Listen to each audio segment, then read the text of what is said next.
সুপ্রিয় দর্শক, আসসালামু আলাইকুম রহমতুল্লাহি বারাকাতুহু। ঈদ মানে হাসি, ঈদ মানে খুশি। এই খুশির দিনটাকে মানুষ নিজেদের মতো সেই খুশিটাকে উপভোগ করে থাকে। কিন্তু গ্রামগঞ্জে বা শহরের বাহিরের মানুষরা তাদের ঈদটাকে, এই আনন্দটাকে ভাগাভাগি করে থাকে। সেটি দেখার জন্য আমরা চলে এসেছি গ্রামের প্রত্যন্ত অঞ্চলের একটি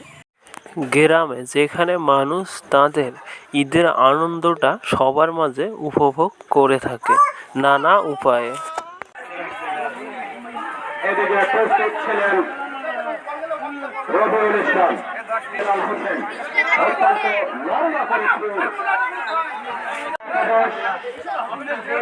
লম্বা করে আবারও বেলাল থেকে রুবেল এবং মাসুদুল্লাহ লম্বা করে বেলাল, আবারও আহসান, আবেগ থেকে রাশেদুল, অত্যন্ত পিছিয়ে জায়গার মধ্যে একটা জটলা, সেখানে প্রস্তুত মনির খান, মনির থেকে রুবেল, আবারও রাসেল ক্রিকেট করে লক্ষ্যবর্ত শট রাসেলের হবে, লক্ষ্যবর্ত মনির খান আলতোভাবে অত্যন্ত চমৎকার, কিন্তু না থেকে আলতোভাবে আপেল আলতোভাবে যাওয়ার চেষ্টা, কিন্তু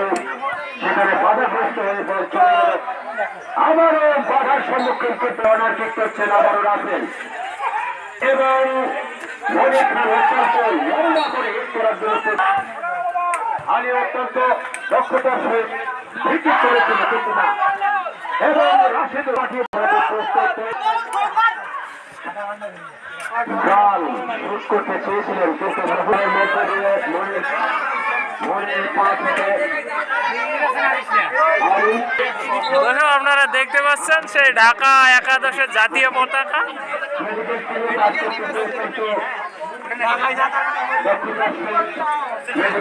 আমাদের বেলালের কাছে বেলাল ধরে যাচ্ছে লম্বা করে, কিন্তু না, অত্যন্ত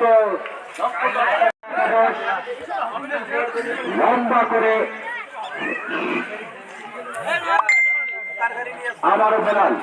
বেলাল থেকে রুবেল এবং মাসুদুল্লাহ লম্বা করে বেলাল, আবারও আহসান, আবেগ থেকে রাশেদুল, অত্যন্ত পিছিয়ে জায়গার মধ্যে একটা জটলা, সেখানে প্রস্তুত মনির খান, মনির থেকে রুবেল, আবারও রাসেল ক্রিকেট করে লক্ষ্যবর্ত শট রাসেলের হবে, লক্ষ্যবর্ত মনির খান আলতোভাবে